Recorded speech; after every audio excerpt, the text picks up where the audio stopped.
ఈరోజు జగన్మోహన్ రెడ్డి గారు ఆన్సర్ చేయాలి కాబట్టి ఆయన అసెంబ్లీకి వచ్చి ఆయన సమాధానం చెప్పాలి అని మేము అసెంబ్లీకి రావాలని కోరుకున్నాం.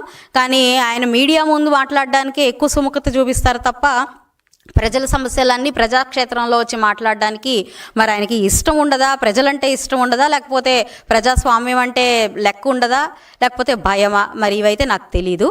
అయితే ఈ అంశం మీద ఇటీవల మా యొక్క నియోజకవర్గంలో కూడా ఇది ప్రజలకు తెలియాల్సిన అవసరం ఎంతైనా ఉంది. ఈరోజు పాపానికి ఒడిగట్టి కూడా అది మళ్ళీ బురద జల్లే ప్రయత్నం చేస్తున్నారు కాబట్టి, ప్రజల్ని మభ్యపెట్టే ప్రయత్నం చేస్తున్నారు కాబట్టి ఫ్లెక్సీలు పెట్టి లడ్డు కల్తీ జరుగుతుంది, అది మీరు అర్థం చేసుకోండి. ఒక నాయకుడి స్థితిగతులు ఎలాగున్నాయి, ఒక నాయకుడు దిగజారిపోతే ఎలా ఉంటాడు అనే ఒక అంశాన్ని ప్రజలకు చూపించే ప్రయత్నం మేము చేస్తే దాన్ని కూడా పొలిటికల్గా డ్రామాగా మీరు మార్చి ఒక కులాన్ని షీల్డ్గా తీసుకొని వచ్చి మీరు చేసిన ప్రయత్నాలు, జిమ్మిక్లు, డ్రామాలు, మీ యొక్క పరంపర, మన పరామర్శ పరంపర ప్రతి ఒక్కళ్ళు చూశారు, అందరూ నవ్వుకున్నారు.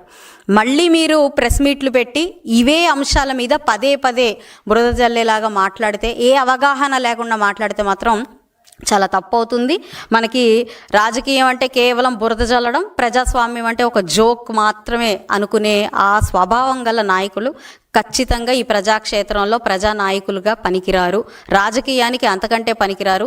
ఈరోజు నిన్నగాక మొన్న వచ్చే రాజకీయ నాయకులం, చదువుకున్న రాజకీయ నాయకులం, మేము కూడా ప్రజల కోసం ఏం చేయాలి, ఎలా వాళ్ళని ముందుకు తీసుకెళ్ళాలి అని చెప్పి నిరంతరం ఆలోచిస్తున్న క్రమంలో మరి రాజకీయ నేపథ్యం ఉండి మీరు ఒక సీఎంగా కూడా ఉండి ఈ ఒక్క ప్రజా సమస్య మీద దృష్టి పెట్టకుండా, ప్రజలు మిమ్మల్ని గెలిపించిన ప్రజల మీద కూడా మీరు ఆలోచించకుండా ఏ పార్టీకి మీడియా ముందు నుంచొని ప్రభుత్వం మీద బురద జల్లే ప్రయత్నం మాత్రమే చేస్తూ ఉంటే ఖచ్చితంగా మీరు నాయకులు అనిపించుకోరు, అది నాయకుల లక్షణం అని కూడా అనిపించుకోదు. కాబట్టి దయచేసి మీరు ఏదైతే ఈ యొక్క అజెండా బేస్డ్గా ఈ యొక్క స్టైల్ ఆఫ్ వర్కింగ్, ఈ స్టైల్ ఆఫ్ అడ్మినిస్ట్రేషన్ ఏదైతే తీసుకున్నారో ఖచ్చితంగా దాన్ని విరమించుకోండి అని చెప్పి ఈ సందర్భంగా మిమ్మల్ని కూడా నేను కోరుకుంటూ ఉన్నాను.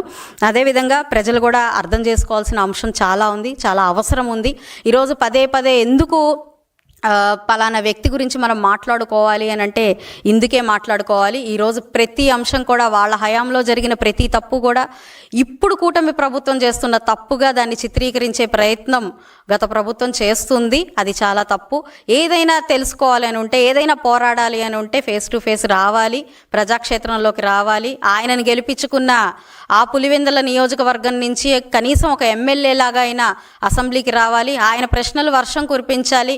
మా యొక్క మినిస్టర్లు, మా యొక్క నాయకులు అందరూ కూడా దానికి సమాధానం చెప్పాలి అని కూడా నేను కోరుకుంటున్నాను. కాబట్టి ప్రజలందరూ దీన్ని అర్థం చేసుకోవాలి, ఈ విధంగా ఈ అంశం ప్రకారం ఆలోచించుకోవాలి. మభ్యపెట్టే విధానాల్ని మీరు పూర్తిగా ఖండించాలి అని చెప్పి నేను కోరుకుంటున్నాను.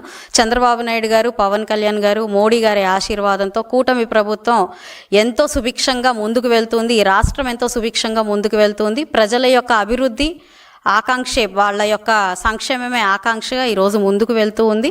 మీరు అనుకుంటున్నట్టుగా అంటే ఈరోజు మీరు ఓడిపోయి మమ్మల్ని ఒక్కళ్ళని చేసి మీరు ముగ్గురయ్యి మమ్మల్ని ఓటమి పాలు చేశారు అని మీరు అనుకుంటున్నారు. కానీ మీకు పురాణాలు కానివ్వండి, చరిత్ర కానివ్వండి తీసుకుంటే ఒక అరాచక శక్తిని మనం అరికట్టాలి అని అంటే ఎన్నో శక్తులు రావాల్సిన అవసరం ఉంది. రావణుణ్ణి తుదిమెట్టించడానికి రాముడికి కూడా ఒక ఆంజనేయుడు, ఒక సుగ్రీవుడు అవసరం అయ్యాడు అని మనం ఈరోజు గుర్తుపెట్టుకోవాలి. అదే అంశం మనకి ఈ మొన్న జరిగిన ఎలక్షన్లో కూడా కనిపించింది.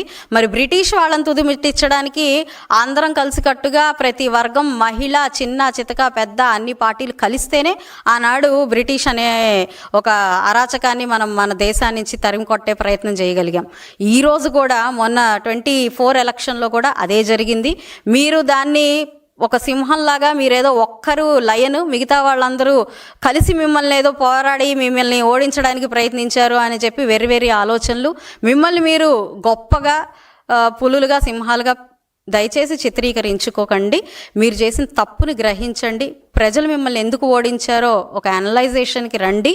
దాన్ని బట్టే మీరు మీ వ్యూహాల్ని రచించుకోండి తప్ప బురద జల్లే వ్యూహాల్ని రచించి ఈరోజు ప్రజల్ని మభ్యపెట్టే ప్రయత్నం చేయకండి. ప్రజలు మునుపులాగా ఇప్పుడు ఈ రోజున అలాగ లేరు. చాలా ముందుకి, చాలా విశ్లేషణతో ముందుకెళ్ళే ప్రజలే ఈరోజు మన రాష్ట్రంలో ఉన్నారు. కాబట్టి దయచేసి వెర్రి ఆలోచనలు మాత్రం మీరు కట్టిపెట్టి సావధానంగా ఉండాల్సిందిగా ఈ సందర్భంగా నేను కోరుకుంటూ, ఒక్కసారి ప్రజలందరూ కూడా ఈ గ్యాగ్ ఆర్డర్స్ కోసం వీరు కోర్టుని ఎందుకు ఆశ్రయించారో మీరు కూడా ఒకసారి వారిని ప్రశ్నించాల్సిందిగా కోరుకుంటూ, మీ గుంటూరు పశ్చిమ నియోజకవర్గ ఎమ్మెల్యే గల్లా మాధవి.